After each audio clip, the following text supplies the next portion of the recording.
Abra a tua Bíblia no livro de Marcos, capítulo 9. Marcos, capítulo 9, verso 23. Graças ao Senhor. Esta palavra que eu irei ministrar aos irmãos na noite de hoje, ela vai começar hoje, mas não vai terminar hoje. O tempo não permite, e há tantas coisas maravilhosas, irmãos, para compartilhar com vocês, que ainda que estendêssemos o nosso horário por mais algum tempo, não seria possível falar tudo aquilo que a palavra do Senhor tem para nos revelar. Marcos capítulo 9, versículo 23.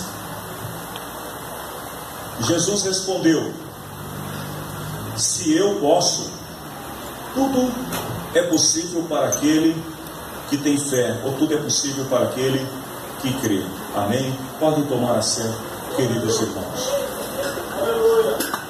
Meus amados irmãos, quando nós decidimos entrar nesta jornada de oração, uma das coisas que nós temos muito claro em nossos corações é que o nosso Deus é um Deus do impossível. Amém? O nosso Deus é um Deus que faz coisas grandes, maravilhosas. Mas é interessante que quando nós lemos esta palavra, onde Jesus está dizendo que tudo é possível para a pessoa que tem fé, e aí a gente olha para o cenário cristão, e a gente percebe que muitos, embora dizendo-se cristãos, vivem uma vida de impossibilidades, vivem uma vida numa zona de desconforto. Embora a gente muitas vezes diga que para Deus tudo é impossível, eu fico imaginando por que algumas pessoas não conseguem alcançar o impossível. E vem uma pergunta: será que a fé dessas pessoas não é suficiente? Será que estas pessoas não têm fé o suficiente para viver o impossível, para alcançar aquilo que é sobrenatural?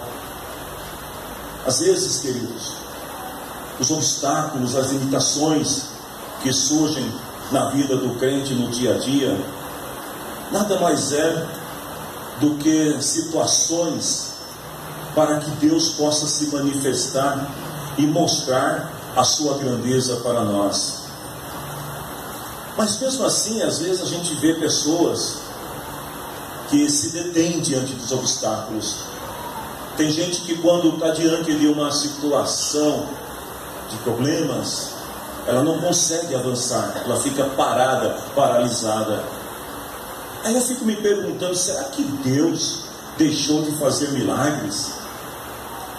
Será que esse Deus que nós acabamos de ler aqui, que diz que tudo é possível para aquele que crer, será que Ele deixou de realizar milagres na vida do seu povo? Claro que não, irmãos. Mas a verdade é que Deus só pode se mover em direção da nossa vida se nós tivermos fé.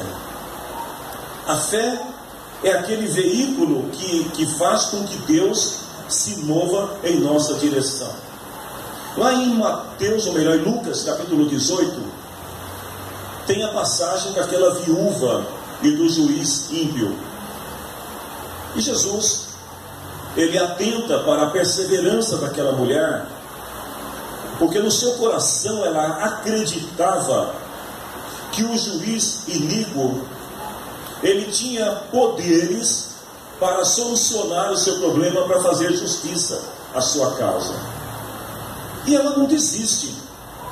E ela vai todo dia, toda manhã, insistentemente, à porta da casa daquele juiz, e ela pede, ela implora, até que um dia ele decide atendê-la. E finalizando essa parábola, no versículo 8, Jesus falou assim para os seus discípulos: quando o Filho do Homem vier, será que ele vai encontrar fé na terra? Eu penso, queridos irmãos, que nós cristãos estamos vivendo um tempo onde há uma necessidade, eu vou chamar de necessidade urgente, de nós desenvolvermos a nossa fé, de manifestarmos a nossa fé, para que o poder de Deus possa se mover através de nós. Eu diria mais para vocês ainda, que sem a fé, se não houver fé em nós vamos viver uma vida limitada, nós vamos viver uma vida cheia de impossibilidades, e não vamos conseguir sair daquilo que é natural. Ou seja, nós vamos falhar como igreja. Hoje, quando nós começamos o jogo, o primeiro dia, a palavra-chave foi exatamente essa: ser abençoado é acreditar, é ter fé. Porque se nós não tivermos fé, queridos irmãos, nós não vamos conseguir mover, não vamos conseguir tocar o sobrenatural, nós não vamos conseguir ver a manifestação de Deus sobre a igreja. A gente pode orar, se sacrificar, a gente pode fazer e desfazer, mas se nós não tivermos fé, não vai resolver coisa alguma. Vamos voltar lá para Gênesis capítulo 3. A Bíblia diz que Adão e Eva, antes de pecar, eles viviam numa dimensão entre o natural e o espiritual. Adão e Eva, eles ouviam claramente a voz de Deus e falavam com Deus. Eles tinham a capacidade de poder tocar aquilo que é espiritual, aquilo que é sobrenatural. Mas a Bíblia diz que quando eles pecaram, o pecado simplesmente causou uma ruptura, e o homem perde essa capacidade de poder viver o espiritual, de poder sentir, de poder tocar o sobrenatural.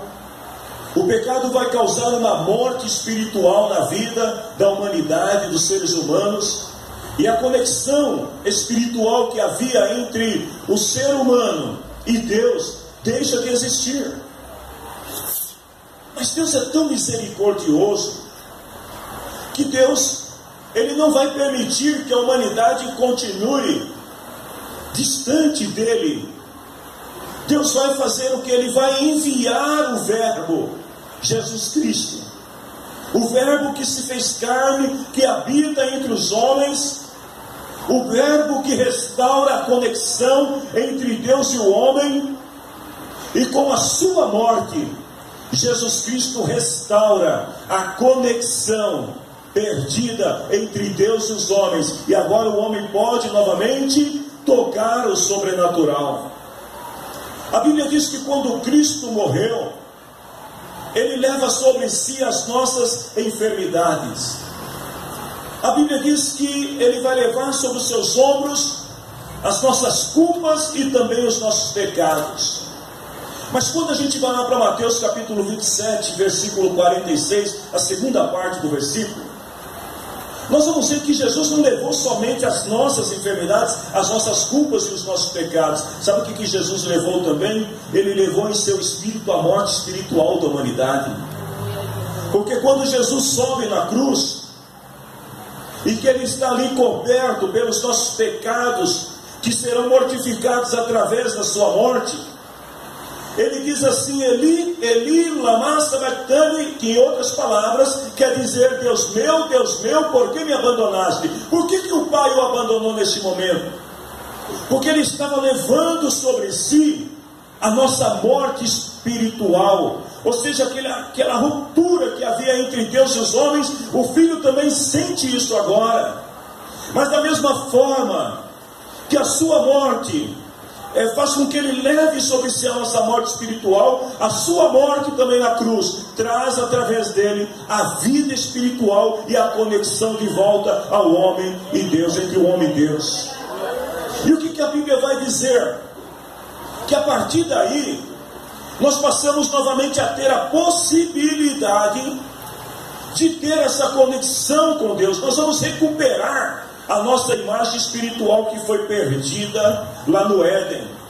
Se antes da morte de Jesus nós não tínhamos esse livre acesso para poder tocar o sobrenatural, para viver, para sentir aquilo que é espiritual, porque o que era espiritual em nós estava mortificado pelo pecado, mas agora, através da morte de Jesus, a ponte é novamente estabelecida. Aí eu faço uma pergunta para vocês, igreja: por que mesmo sabendo disso, nós não conseguimos nos mover com liberdade no sobrenatural?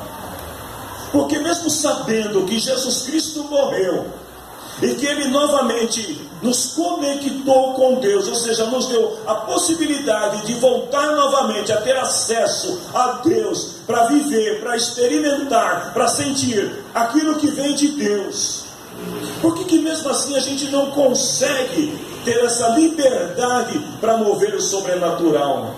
É muito simples.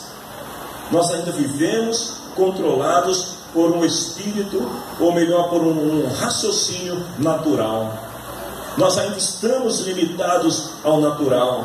Tanto é, queridos, que você quer ter um exemplo disso? Quando a gente ouve falar de milagres, por exemplo, quantos de nós que quando ouve alguém dizer assim, Jesus me curou de uma enfermidade incurável, aí a gente pergunta para si mesmo, será que é verdade? Aí eu te pergunto, nós estamos caminhando e trilhando no sobrenatural ou no natural? Nós estamos vivendo no espiritual ou no natural? Olha, porque Jesus fez tal coisa na minha vida, coisas espirituais.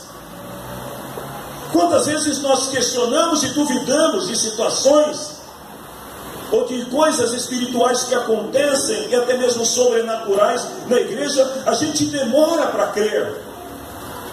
Nós estamos vivendo uma época de um cristianismo muito racional, onde a gente tem muita dúvida, muitos questionamentos, e nós não conseguimos aceitar com facilidade aquilo que é espiritual. Sabe por quê? Porque existe um natural habitando dentro de nós. E só para você entender o que eu estou te falando, buscando um exemplo da história do elefante de circo. Alguém aqui já foi no circo alguma vez? Alguém já viu um elefante no circo? O elefante, quando ele é filhotinho e ele é adotado por um circo, o que é que o adestrador faz? Coloca uma argola bem grande no pé do bichinho, que não é tão pequeno assim, né? Amarra uma corrente e ele começa a adestrar o elefante. Aí o elefante vai crescendo, vai tomando o corpo, vai se agigantando, até chegar a pesar algumas toneladas. Mas toda vez que o elefante, ainda pequeno, ele tenta fugir da corrente, ou ele tenta dar um passo além, o que o adestrador faz? Com o chicote, bate nele. E aí, com o passar do tempo, o elefante ele acaba limitando o seu raio de ação, a corrente e a argola. A mesma coisa acontece quando a gente vive no natural. A gente acaba, por causa dos nossos erros e dos nossos pecados, a gente acaba limitando, a gente se amarra a uma argola e a uma corrente, e a gente fica limitado. Eu fiquei pensando, imagine vocês, se o elefante soubesse a força que ele tem, ele não precisaria muito, era só dar um passo a mais, que ele romperia aquelas correntes. Mas por que ele não faz isso? Porque ele está limitado, naturalmente falando. E por que muitos cristãos às vezes não conseguem também avançar e sair dessa dimensão para uma dimensão do espiritual, do sobrenatural? Porque da mesma maneira, nós estamos com as nossas mentes adestradas a limitações. Nós nos acostumamos a viver limitadamente. Queridos irmãos, se toda a igreja soubesse a força que ela tem, ela não estaria acomodada, ela não estaria acolhida ou encolhida. A igreja se levantaria como um grande exército e assumiria o seu lugar na terra, porque nós temos um rei que é rei sobre todos os reis, Senhor sobre todos os senhores, e Ele é quem governa a igreja. Mas a gente parece que não consegue entender isso, tanto que quando Paulo está escrevendo a carta aos Romanos, capítulo 12, versículo 2, o tema principal de Paulo nesse versículo é a renovação da mente. Paulo fala assim: deixa que Deus transforme, por meio de uma completa mudança, a mente de vocês. Ou seja, Paulo estava pedindo aos irmãos para que eles permitissem que Deus pudesse mudar a sua visão de mundo, a sua visão do natural, pudesse mudar a sua visão acerca do Evangelho, daquilo que Deus pode fazer, porque nós nos limitamos através da nossa mente. E quando a gente tem uma mente muito limitada, toda vez que a gente ouve falar de alguma coisa espiritual, de algum milagre, a primeira coisa que a gente faz é querer analisar e julgar pela lógica. Aí o irmão vem aqui e diz assim: Jesus me curou do câncer. A primeira pergunta que o irmão faz é: você tem certeza? Quanto tempo faz isso? Olha, eu tenho um amigo que depois de 10 anos ficou de novo, hein? Sabe o que é isso? É a limitação do natural. A gente tem dificuldade para aceitar, e eu estou falando de fé sobrenatural, para aceitar que o Deus que cura, Ele cura para sempre. Olha só a palavra do Senhor, lá em Hebreus capítulo 11, versículo 6. O escritor aos Hebreus diz assim, que sem fé ninguém pode agradar a Deus. Ou seja, querido, se você puder me ajudar, olha para a pessoa que está do teu lado e fala assim para ele: meu irmão, na vida cristã, a lógica não funciona. Na vida cristã, o que vale é fé. Quando nós estamos vivendo sob o domínio daquilo que é natural, nós limitamos, mas quando nós passamos a viver sob o domínio daquilo que é sobrenatural, nós deixamos a lógica de lado. Agora alguém pode dizer assim: pastor, mas se Deus é tão poderoso, por que Ele não faz, mesmo não tendo fé? Porque a fé que move. E se faltar fé, não vai acontecer milagres. Lá em Mateus capítulo 13, versículo 58, diz assim: Jesus não pôde fazer milagres em Nazaré. Sabe por quê? Porque o povo não tinha fé. Problema, queridos, vocês percebem que o problema não está em Deus, o problema está nas pessoas que não têm fé. Jesus estava lá em Nazaré, Ele estava circulando, andando entre as pessoas de Nazaré. Havia uma comitiva dizendo para o povo: olha, este é o Messias que cura, este é o Messias que ressuscita, este é o Messias que faz milagres. E o que foi que o povo de Nazaré disse? Não acreditamos. Jesus passou um período em Nazaré, e visto que ninguém queria receber o milagre, o que Jesus fez? Foi embora. Quantas vezes as mãos de Deus estão voltadas em direção à vida de alguém, e o Senhor está dizendo assim: eu quero te abençoar, mas aí você está vivendo igual o povo de Nazaré. Eu não acredito que Deus possa fazer isso. Na vida cristã, a lógica não funciona. João capítulo 6, versículo 5 e versículo 6. Fala do milagre da multiplicação dos pães. A Bíblia diz assim, que Jesus olhou em volta de si e viu uma grande multidão que estava chegando perto dele. Não era uma multidão pequena, era uma grande multidão. Aí Jesus pega e decide testar os seus discípulos. Ele chama os discípulos e no versículo 6 ele diz para Felipe assim: Felipe, onde vamos comprar comida para toda esta gente? Qual foi a pergunta que Jesus fez para Felipe? Onde vamos comprar comida para toda esta gente? Ele sabia muito bem o que ia fazer, mas disse isso só para saber qual era a resposta de Felipe. Vamos para o versículo seguinte. Jesus já tinha a resposta, mas ele queria saber o que Felipe pensava acerca de milagres. Qual era a visão que Felipe tinha acerca do Jesus com quem ele estava caminhando? Porque Felipe conhecia Jesus, Felipe era discípulo de Jesus, Felipe já tinha visto Jesus fazer milagres. E agora Jesus vai colocá-lo em prova e vai perguntar para ele: Felipe, o que a gente faz? Está aí o povo. Sabe qual foi a resposta de Filipe, versículo 7. Ele responde assim: para cada pessoa poder receber um pouco de pão, nós precisaríamos gastar mais de 200 moedas de prata. O que foi que Jesus perguntou para Filipe? Onde é que nós vamos conseguir comida para esta multidão? Qual é a resposta de Filipe? Senhor, nem que a gente tivesse 200 moedas de prata aqui seria suficiente. Jesus estava vivendo no corpo humano, mas ele transitava entre o natural e o espiritual, e ele sabia exatamente o que fazer. Mas ele queria saber o que Felipe ia responder. Por que Felipe respondeu dessa forma? Simples. Felipe era um sujeito racional, era um sujeito que vivia de pura lógica.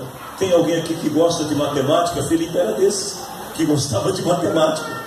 E quando Jesus fala, a primeira coisa que ele vai fazer é calcular o número de pessoas. Ele vai olhar e vai ver, bom, deixa eu ver quantas pessoas tem. Tantas pessoas vezes tantos pães dá tanto de dinheiro. Jesus, o negócio é o seguinte: para alimentar a multidão a gente precisa de dinheiro. Mas Jesus não estava perguntando de dinheiro para Felipe. Jesus só queria saber aonde comprar. Aí no meio dos discípulos vai surgir um moço chamado André. André, embora ele não fosse tão natural quanto Felipe, mas ele mostra proatividade. No versículo 9, diz que ele chegou perto de Jesus e falou assim: olha, ele não foi chamado, isso aqui é o pseudo intrometido, é aquele sujeito que ouve a conversa e já entra na conversa. E ele fala assim para Jesus, parafraseando a conversa de André com Jesus aqui. André, ele se intromete e ele fala assim: olha Jesus, eu estava ouvindo aí vocês falarem aí, e é o seguinte, olha, tem um menino aqui que ele tinha lá um cestinho lá com uns pãezinhos e uns peixes, e eu trouxe aqui, olha, são 5 pãezinhos e 2 peixes. Mas o que é isso para tanta gente? Percebe que a resposta de André não tem lógica? André não faz cálculo, André não sabe quanto vai gastar, quanto vai custar. A única coisa que André faz, ele não perde tempo teorizando. Ele apresenta o que tem disponível, ainda que fosse insuficiente. Olha, Jesus, o que eu tenho para contribuir é isso aqui. Serve para alguma coisa? Quando a gente começa a observar, queridos, as coisas pela lógica, talvez a gente vai ter o mesmo pensamento de Filipe. A gente vai olhar, ver uma multidão de pessoas e vamos dizer para Jesus assim: Jesus, não tem como alimentar todo esse povo, não tem mercado, não tem recurso, não tem dinheiro. Como é que a gente vai fazer? Quando a gente age pela lógica, a gente só vê dificuldades, porque a gente se alimenta das dificuldades. Mas André é diferente. André, ele não pensa como Filipe. Eu te pergunto nesta noite, quem que você é diante do Senhor? Você é um Filipe ou você é um André? Você é daqueles que olham e falam assim: Senhor, olha, eu até posso fazer, mas para fazer o Senhor vai ter que fazer isso. Aí a gente passa aquela listinha para Deus e fala assim: ó Senhor, eu creio, desde que o Senhor faça isso. André não. André é o seguinte: olha Senhor, eu sei que não é muito, mas pelo menos dá para dar o pontapé inicial, dá para começar a fazer alguma coisa. Agora vamos ver a vida de alguém que transita entre o natural e entre o espiritual, porque tanto Filipe quanto André, eles ainda estão na dimensão do natural, porque embora André, ele tenha boa vontade de fazer as coisas, mas ele vai dizer para Jesus assim: o que seria isso para alimentar tão grande multidão? Ele também tem ainda alguns obstáculos, mas Jesus é diferente. Jesus, ele pega aquele cestinho com os pãezinhos e com os peixes. O que é que Jesus faz, igreja? Jesus levanta e dá graças ao Pai. Quem caminha entre o natural e o espiritual não se prende às lógicas, não se prende aos fatos, não se prende aos cálculos. Quem caminha pela fé, ele simplesmente faz as coisas acontecer. Amém? Eu fico imaginando Quando Jesus levanta e começa a orar e dizer: Pai, graças te dou, porque aqui temos alguns pãezinhos, temos alguns peixinhos aqui para alimentar todo esse povo, muito obrigado. Eu não sei exatamente como foi esta oração, se foi muito estendida ou não, mas todos nós sabemos o final da história. Todo mundo comeu pão, todo mundo comeu peixe, e no final da história sobraram ainda 12 cestos cheios de pães e cheios de peixes. Quantos cestos tinham nas mãos de Jesus quando tudo começou, igreja? 1. Quantos tem agora? 12. Quem caminha no sobrenatural e compreende a vontade de Deus, ele faz milagres com pouca coisa. Quando o cristão, ele passa a viver nessa dimensão, ele descobre que o natural não está limitado a você, queridos, porque ele age pela fé. Lá em Mateus capítulo 18, versículo 18, nós vamos ver que o natural, ele tem que se submeter ao espiritual. Jesus disse assim: eu afirmo a vocês que isto é verdade: o que vocês proibirem na terra será proibido no céu, o que permitirem na terra será permitido no céu. O que Jesus queria dizer com esta palavra? Primeiro, se você deliberar alguma coisa no natural pela fé, o espiritual responde sequencialmente, porque ele está acima. Deu para entender? Se você delibera alguma coisa no natural, o espiritual corresponde, ele está acima. Por que você está dizendo isso, pastor? Calma que você já vai entender. Só não esqueça esta palavra. Quando você liga aqui no natural, você toca o sobrenatural. Quando eu falo de sobrenatural, precisamos primeiro entender que sobrenatural não é mágica. Senhor, eu quero que o Senhor faça tal coisa. Não é assim. Não é faz de conta. Não é força de pensamento positivo. O sobrenatural, ele age na medida que a gente age no natural. Quero outro exemplo bíblico? Vamos para Moisés. O que Moisés tinha quando foi atravessar o Mar Vermelho? O que ele tinha, igreja? Cajado. Será que o cajado de Moisés era tão poderoso assim? Não. Mas ele foi o meio que Deus usou para, através do natural, tocar o espiritual e fazer o sobrenatural acontecer. Ou seja, a fé que move o sobrenatural não é o nosso desejo. Eu coloquei aqui que a fé no sobrenatural é aceitar a vontade de Deus acima da sua própria vontade. O crente, ele só vai crescer quando ele sujeitar o seu lado natural e o seu domínio, o seu raciocínio ao sobrenatural. Só para a gente ter uma outra ideia, queridos. Você pode, por exemplo, na vida, vamos voltar para a vida natural. Você pode alcançar posições nesta vida, posições econômicas, familiares. Você pode alcançar posições sociais. Mas se você não aprender a caminhar no sobrenatural, você vai ficar limitado a estas coisas. Mas quando você aprende a caminhar no sobrenatural, Hebreus capítulo 12, versículo 2, o escritor aos Hebreus diz assim, que por meio de Cristo a nossa fé começa nele e ele a aperfeiçoa. Ou seja, quando nós passamos a caminhar no sobrenatural e nós passamos a desenvolver esta fé, que não é uma fé natural, porque esta fé tem a sua origem em Deus. A fé começa em Deus. Então, quando a gente desenvolve esta fé, a primeira coisa que a gente precisa é entender que para tocar esse sobrenatural, nós precisamos tocar também o coração de Deus. Lá em João capítulo 11, versículo 41 e 43, a fé que Jesus desenvolve ali diante do túmulo de Lázaro, diz assim que tiraram a pedra. Jesus olhou para o céu e disse: Pai, eu te agradeço porque me ouviste. E depois disso, o que foi que Jesus gritou e disse? Lázaro, venha para fora. Qual foi a fé que Jesus teve ali? Uma fé sobrenatural. Porque o nosso Deus é um Deus de fé. A fé começa nele, segundo os escritores hebreus. Começa nele. A fé que vem de Deus é a fé que nos alcança. Indo um pouquinho mais adiante ainda, queridos, o Evangelho é um caminho de fé.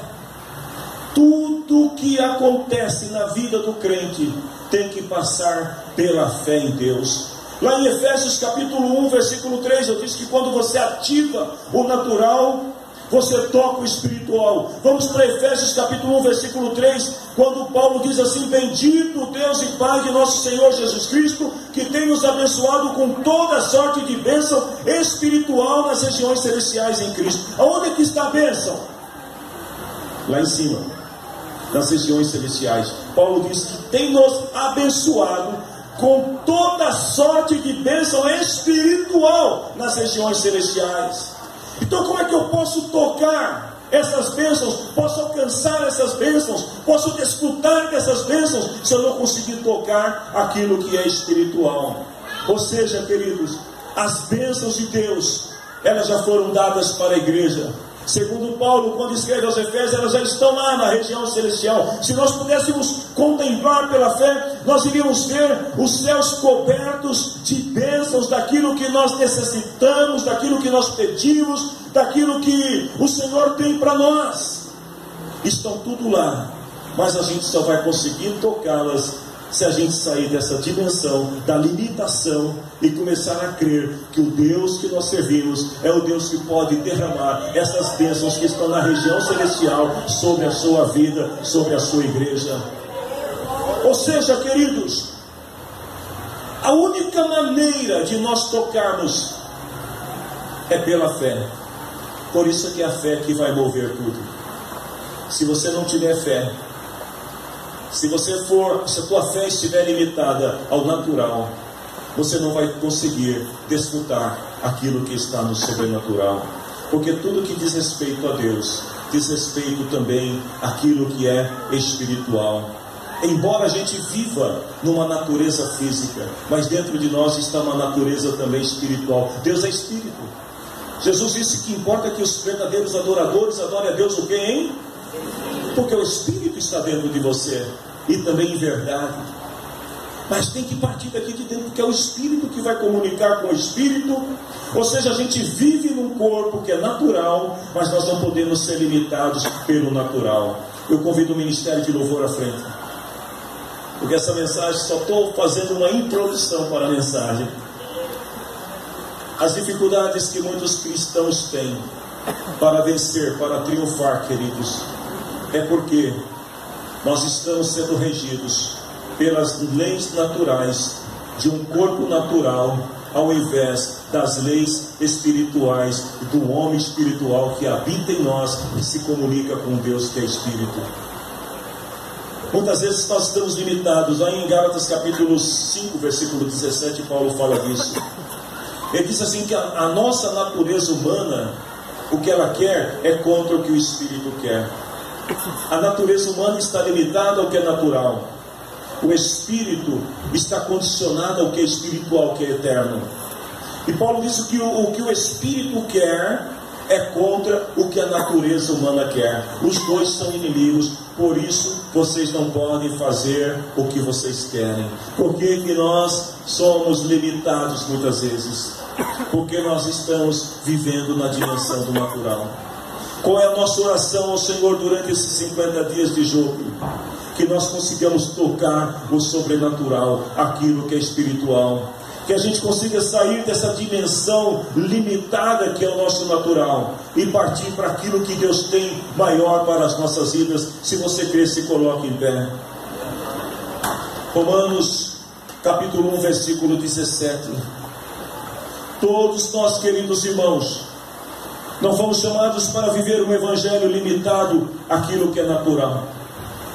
Nós somos chamados para viver aquilo que é espiritual, porque o evangelho de Cristo, o evangelho que nós cremos, é o evangelho da fé que toca o sobrenatural. E nós precisamos tocar Como é que nós vamos conseguir tocá-los? Só tem uma maneira: fé. Pastor, como que eu consigo essa fé? Porque eu quero tocar, eu quero tirar lá de cima aquilo que está lá, que Deus tem para mim, e quero trazer aqui para a terra. Então olha para o teu irmão e fala assim: para conseguir fé, eu vou te dar a receita. É simples. Você não precisa nem anotar, não é igual aqueles livros de receita na televisão, que as pessoas ficam anotando. Não. É muito simples. Diga para o seu irmão assim: a receita é simples. Você só precisa, diga para ele, ler a Bíblia, estudar a Bíblia, meditar na Bíblia, ouvir o que a Bíblia diz. E segundo, orar. Se você ler a palavra de Deus, e se você orar, você vai conseguir desenvolver a fé que agrada a Deus, a fé que não está limitada, a fé que rompe barreiras, a fé que agrada a Deus, esta fé que nós lemos no dia de hoje em Hebreus capítulo 11, versículo 1, que faz você crer que vai alcançar aquilo que você ainda não viu. Quem tem fé aqui nesta noite, aplauda o nome do Senhor Jesus. Se você tem esta fé, então nesta noite eu te convido, a partir de hoje, pelos próximos 50 dias de jejum e oração, para você começar a tocar o sobrenatural de Deus. Você vai descobrir coisas que você nunca imaginou para a tua vida.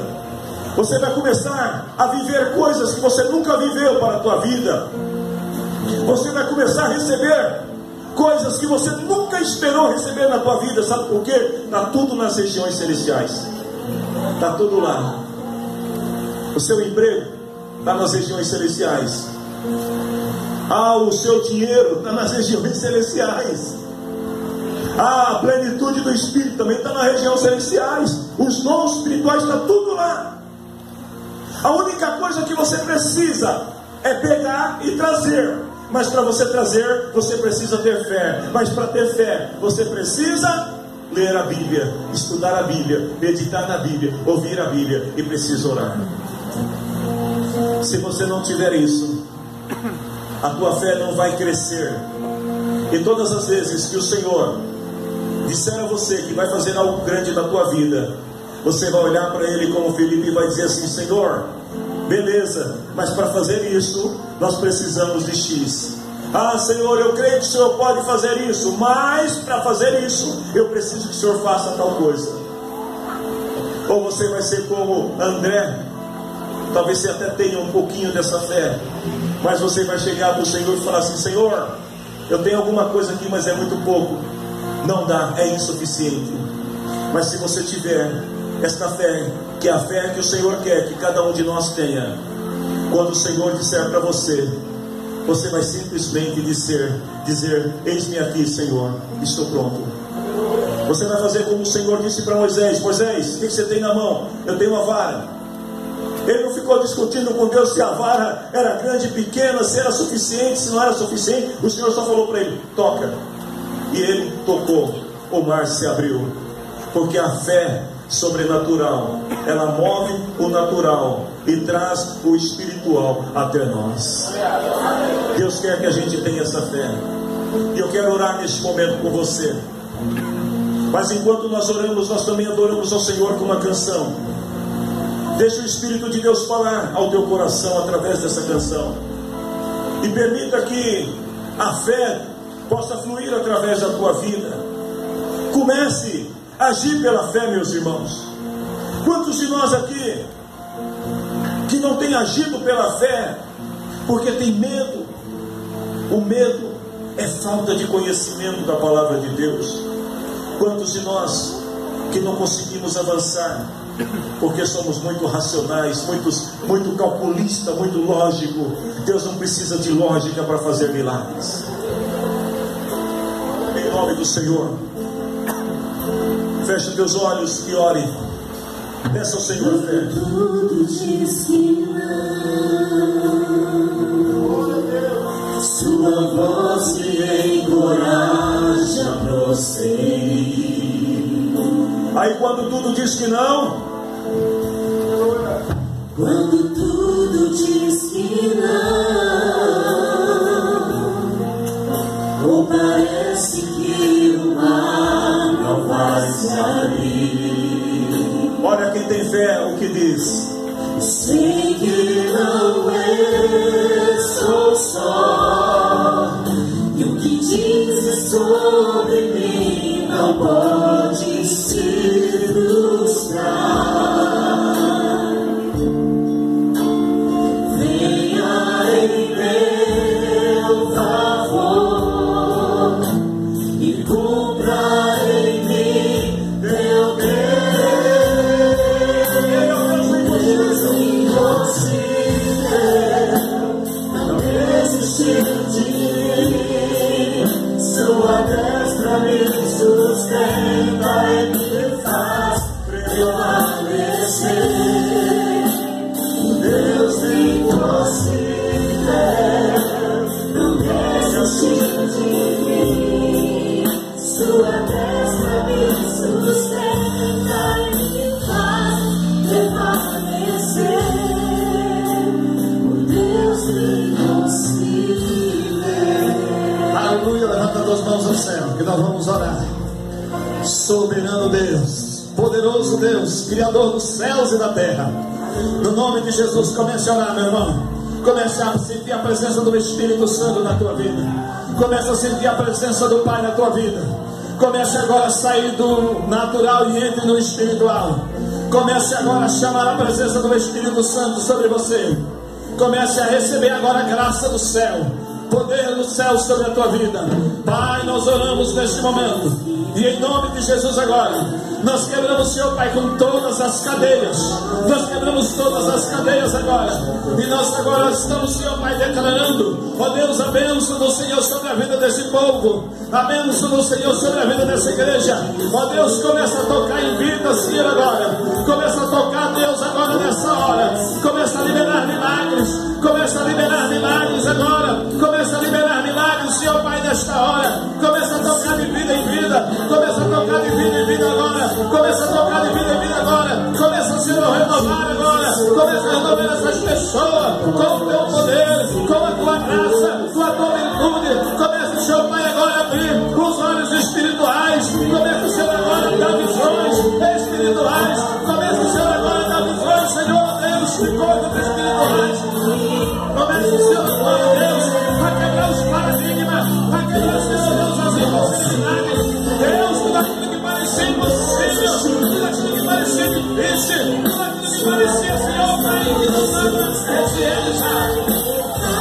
Em nome de Jesus agora, começa a cair por terra todas as barreiras. Começa a cair por terra agora todos os obstáculos. Começa a cair por terra agora, Senhor Pai, todos os empecilhos. Oh, Senhor, começa a tocar agora nas vidas. Começa a tocar nos lares que estão sendo representados. Começa a tocar nas causas que está sendo apresentada. Começa a ser agora Deus agir. Começa Deus agora a operar. Começa a operar milagres agora. Opera milagres na igreja. Opera milagres. Milagres sobrenaturais. Milagres. Milagres. Em todas as áreas. Das áreas familiares. Da área profissional. Da área financeira. Da área sentimental. Da área familiar. Da área conjugal. Eu quero milagre agora. Acontecendo. Senhor, Pai, no nome de Jesus. No nome de Jesus. No nome de Jesus. No nome de Jesus. Que todas as cadeias sejam quebradas agora. Todas as cadeias sejam quebradas agora. Sejam quebradas agora. Todas as cadeias, todas as argolas do mundo espiritual sejam quebradas. E o céu de glória esteja aberto sobre a igreja do Senhor. O céu de glória esteja aberto sobre a igreja do Senhor. O céu de glória esteja aberto sobre a igreja do Senhor. O céu de glória esteja aberto sobre a igreja do Senhor. Nós declaramos, Senhor, nesses 50 dias grandes milagres. Nós declaramos nesses 50 dias grande manifestação de poder. Nós declaramos durante esses 50 dias, Deus, algo sobrenatural aconteceu. Nós, Senhor Pai, declaramos em nome de Jesus, para a glória de Deus. Deixa eu te dizer uma coisa, para terminar esse culto. Se você não entendeu toda a pregação, deixa eu só te falar uma coisa. Ter uma fé sobrenatural é você muitas vezes agir como um louco aos olhos dos outros. É você fazer coisas onde os outros vão dizer para você, vai dar errado. E você dizer às pessoas, eu sei em quem eu tenho crido. A fé sobrenatural é você encarar o que Deus tem para a tua vida e não ficar pensando nos obstáculos que vão surgir, porque certamente eles virão. Mas se você tem esta fé para tocar no mundo espiritual, o mar se abre, o Jordão se abre, os leões fecham as bocas, o fogo esfria, você caminha sobre as águas, porque quando você tem esta fé sobrenatural, você crê, ainda que você esteja no campo da impossibilidade daqueles que vivem naturalmente, que vão dizer para você, não, isso não vai dar certo. Mas se você tem esta fé sobrenatural, saiba que você vai vencer em nome do Senhor Jesus. Sabe por quê? Você é um abençoado, e ser abençoado é crer, ser abençoado é acreditar, ser abençoado é ter fé. Você é abençoado? Então aplauda o nome do Senhor Jesus. Quem é abençoado tem fé. Se você puder, levanta a sua mão ao céu. E se nesta noite você sentiu no teu coração de vir fazer parte desta família, você que está nos visitando, eu estou aqui de braços abertos para te receber. Os pastores, esta igreja, nós estamos de braços abertos para te receber. Nós queremos ter você na nossa família da fé. Se você entrou aqui nesta noite distanciado dos caminhos do Senhor, se você entrou aqui nesta noite afastado da presença de Deus, nesta noite é noite de reconciliação, e creia que o Senhor está ouvindo a tua oração aí onde você está, e Ele está restaurando a tua vida, Ele está curando as feridas que há no teu coração, e Ele está trazendo paz sobre você e sobre a sua casa. O amor de Deus, o nosso Pai, a graça de Cristo, Senhor e Redentor nosso, a comunhão, presença, poder e consolação do Espírito Santo seja sempre na vida de todos os abençoados do Senhor. Se você crê, diga amém, em nome de Jesus. Deus em não desistir de mim, sua destra me sustenta e me faz permanecer.